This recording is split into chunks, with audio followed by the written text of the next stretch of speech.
Bonjour à tous et bienvenue sur la chaîne YouTube de J'affiche complet. Je suis Guillaume, responsable revenu intégrité et qualité au sein de l'équipe. Et aujourd'hui, je voulais évoquer avec vous un point important, c'est comment gérer les demandes de réduction que vous pouvez recevoir des voyageurs sans perdre de l'argent. C'est vrai que c'est quelque chose que vous avez déjà dû connaître, recevoir, bien qu'on ait un prix bien défini sur nos annonces, on reçoit des demandes de réduction de voyageurs qui essayent de négocier, qui essayent toujours d'avoir un prix plus bas que ce qu'on aurait affiché. Il ne faut pas forcément se dire qu'on va les rejeter en bloc en se disant non, mon prix c'est mon prix, s'il n'est pas content il va voir ailleurs. Il faut les voir, il faut tous les considérer et avoir un peu une stratégie en fonction de ces demandes, savoir quand est-ce que ben non, on va poliment les refuser parce que c'est vraiment abuser la demande de réduction, ou alors est-ce qu'on peut les considérer. Donc premièrement, comme je disais, il faut toutes les analyser.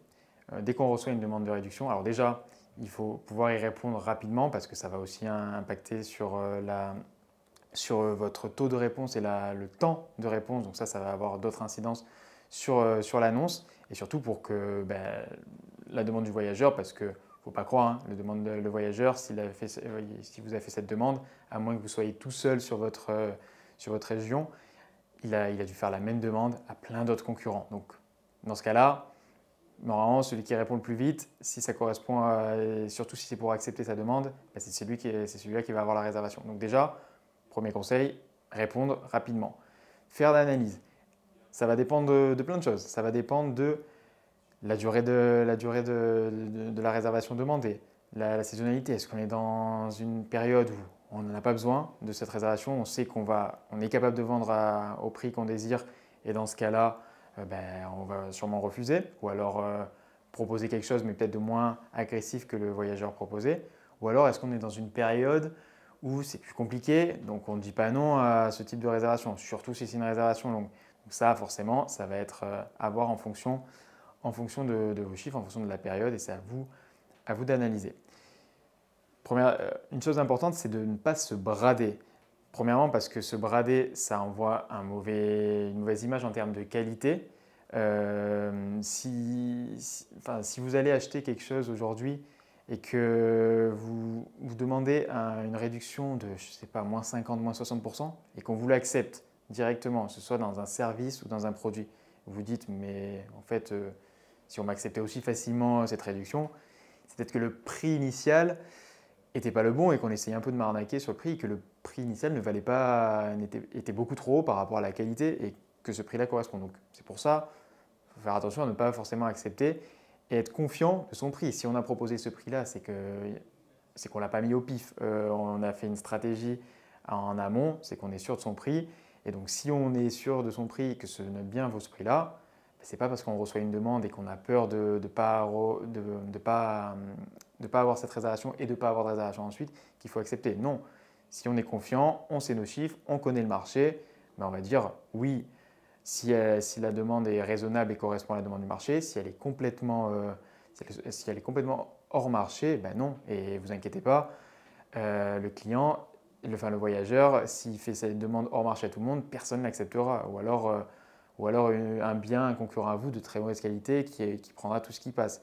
Donc voilà, il ne faut pas tout accepter sous le simple prétexte qu'on a reçu la demande de réservation.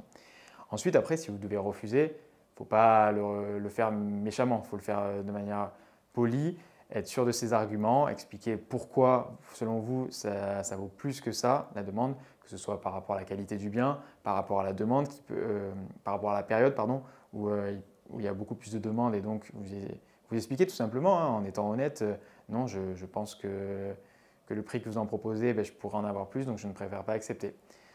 Une autre solution peut être d'effectuer une réduction, alors pas en termes de prix, mais en termes peut-être de service. Non, je ne peux pas vous baisser le prix de la nuitée, mais si vous voulez, je peux faire en sorte que le check-in était à 14 heures. Bon, là, si vous voulez, j'ai personne avant, vous arrivez à 10 heures. Donc pour vous, ça va avoir moins de coûts, vous allez garder le prix prévu et le coût que le voyageur arrive plus tôt, à part un peu d'organisation de votre côté, ça n'a pas vraiment de coût. Au contraire, c'est un départ tardif. Ça peut être des choses comme ça ou une petite attention en plus, un service en plus. Donc voilà. Ensuite, ça dépend de manière générale si vous recevez beaucoup ce genre de demandes, mais ça peut être pas mal de préparer des petites réponses automatisées. Une réponse toujours polie pour les demandes complètement folles. Donc voilà, non, là je ne l'accepterai pas pour telle et telle raison. Et une réponse automatisée pour justement une acceptation ou pour une proposition intermédiaire entre les prix. Donc voilà, préparer des messages automatisés, ça peut être une bonne chose pour mieux gérer au quotidien ça et éviter qu'à chaque fois que vous recevez une demande, de devoir repartir dans des calculs. En gros, pour conclure, ce qu'il faut à chaque fois faire, ça va être ce qu'on appelle en revenu management le coût de déplacement. Vous avez une demande, vous recevez une demande, à quel prix vous êtes prêt à l'accepter, est-ce que ça vaut le coup? Si vous acceptez cette demande, ça veut dire que vous ne pourrez pas en accepter une autre, donc vous allez déplacer la demande que vous aviez initialement prévue à un prix que vous avez prévu. Est-ce que vous êtes prêt à l'accepter? Est-ce que ça vaut le coup? Donc voilà, c'est ce calcul qu'il faut faire. Et voilà, ne pas hésiter à dire non, ne pas hésiter à renégocier, c'est les conseils que je peux vous donner. Donc voilà, j'espère que c'était un sujet très spécifique, mais qui arrive quand même pas mal de temps, hein, surtout dans un contexte où le pouvoir d'achat est en baisse. N'importe quel voyageur essaye de négocier le moins de petits euros, donc ça va souvent vous arriver. Donc j'espère qu'avec ces petits conseils, vous arriverez un peu mieux à y répondre. Voilà, si la vidéo vous a plu, je vous invite à laisser un commentaire et un petit like sur la vidéo. Et je vous dis à une prochaine fois pour une prochaine vidéo.